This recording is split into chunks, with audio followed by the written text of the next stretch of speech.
These vegetables are not only healthy, they are tasty, they make me feel good, and most importantly, they don't spike my blood sugar. Today we're gonna talk about 7 vegetables that I think every diabetic can eat every day. I personally eat each of them at least once a week. Let's start with my favorite vegetable number 7. And this veggie is very nutritious. It has lots of antioxidants and vitamin A, vitamin K, and vitamin E. It's also rich in copper, iron, magnesium, and other minerals. It has 12 net carbs per serving, so if you're on a ketogenic diet, for example, you might want to keep that in mind and not eat more than one portion. But if you're optimizing for insulin sensitivity like I do, these 12 net carbs are not a problem at all. This veggie has a distinct red orange color, and you can use it as a base for amazing creamy soup, pasta sauce, or just roast it in the oven. You guessed it, my favorite veggie number 7 is pumpkin. If you can't find pumpkin in your store, you can go with the butternut squash. But pumpkin has less carbs and I find it a bit more tasty. My favorite kind of pumpkin is Hokkaido, and my favorite way to eat it is just roast it in the oven with a little bit of olive oil, salt and thyme. I let it cool down and sprinkle it with some chia seeds. The main reason why I sprinkle chia seeds over the pumpkin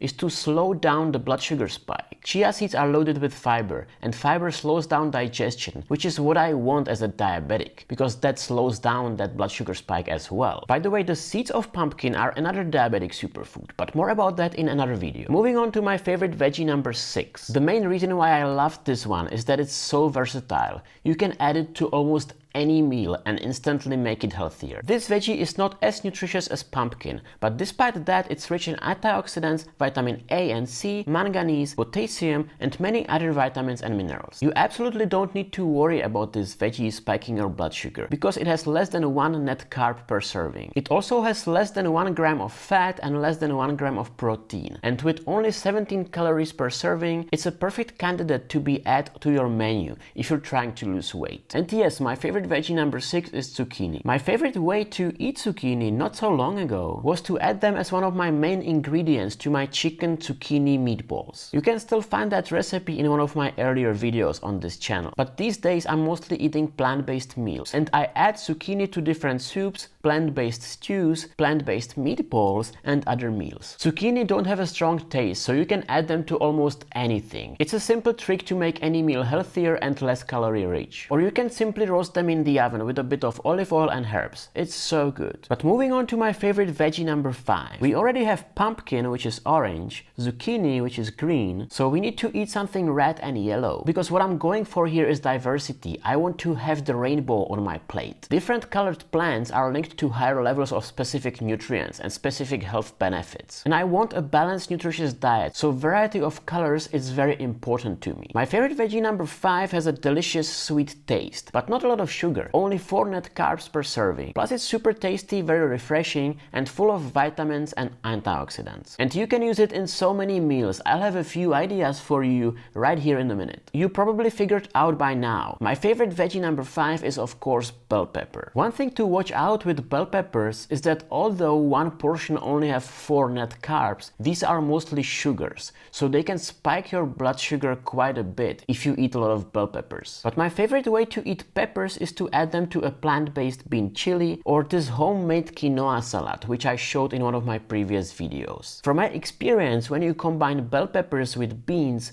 green leaves, and other high fiber ingredients, you don't need to worry about your blood sugar spiking too much and still enjoy that very sweet taste. Alright, moving on to my favorite veggie number 4. And if you didn't agree with me on my first veggie, pumpkin, then you will definitely not agree on this one, because this one has a lot of carbs, and carbs spike your blood sugar. My favorite veggie number 4 is potatoes. Bear with me here for a minute. I want to explain why I don't think potatoes are that bad and why I have them on my list. A small serving of cooked potatoes has about 30 grams of carbs, which is quite a lot, and potatoes in general have a high glycemic index. But potatoes are also considered healthy and nutritious food because they are rich in potassium and vitamin C, for example. So let me show you a few hacks how you can still enjoy the delicious delicious taste of potatoes without that annoying blood sugar spike. First of all, pick the right kind of potatoes. You want to look for potatoes with the lowest possible glycemic index. Potatoes with the lowest GI are Charisma or Nicola, which both have GI below 60. Another great option are sweet potatoes, which also have a lower glycemic index. And sweet potatoes are more nutritious compared to normal potatoes. Don't peel the potatoes, keep the skin on, because the skin has about half of the potato's fiber content. That fiber slows down digestion and helps prevent that blood sugar spike. Another trick to make the potatoes more blood sugar friendly is to boil the potatoes first and cool them down in the fridge before eating them. This step is super important because the cooling process creates resistant starch,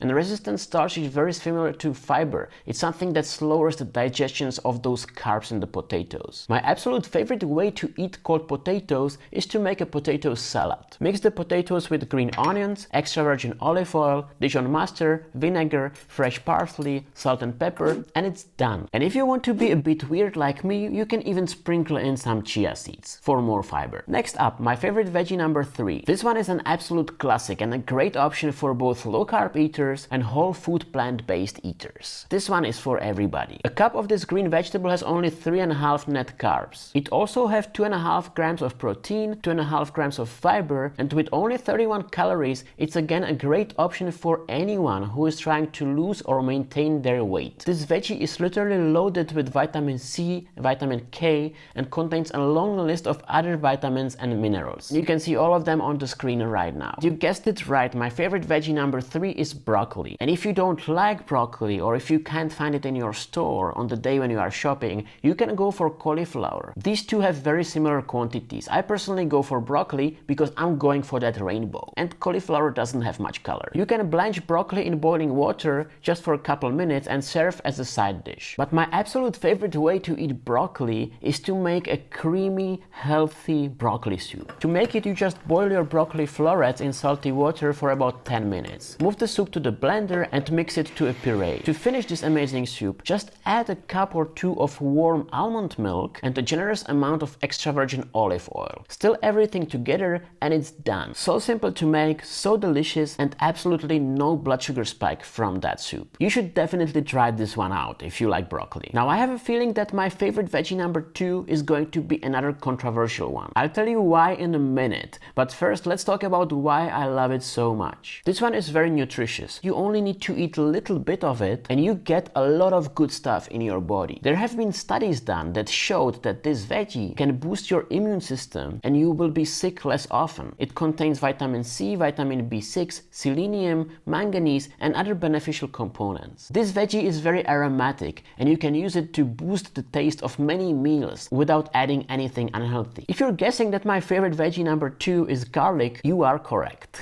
One clove of garlic is about 1 carb, so it's really easy to count if you count carbs. I love garlic, and the main reason why I said it's controversial is because it's so aromatic, and I can imagine many people don't want to eat garlic, especially in the morning, and then have garlic breath for the rest of the day. I don't need to worry about it because I only talk to a camera. By the way, my favorite way to use garlic is to saute it with a little bit of extra virgin olive oil on medium-low heat. This helps extract the taste and the smell of garlic into the oil and makes the garlicky taste much less strong. And this oil creates perfect base for many different soups, sauces or stews. Before I get to my absolute favorite vegetable, I have a bonus for you. It's a healthy blood sugar friendly side dish, which is great for every occasion. I learned how to make this salad dish in the north of Brazil, where they call it vinaigrette. It's also very popular in many Spanish-speaking countries, where they call it pico de gallo. A small portion of vinaigrette has only 17 calories and 2.5 net carbs, which makes it a very low-calorie, blood sugar-friendly dish. It's also loaded with vitamin C, potassium, and other good stuff. And it's super easy to make. You just cut fresh tomatoes, onion, serrano peppers, and lots of cilantro in very small pieces. Add lime juice and salt, mix everything together, and it's done. If you're eating low carb, then you can use this as a salad or sauce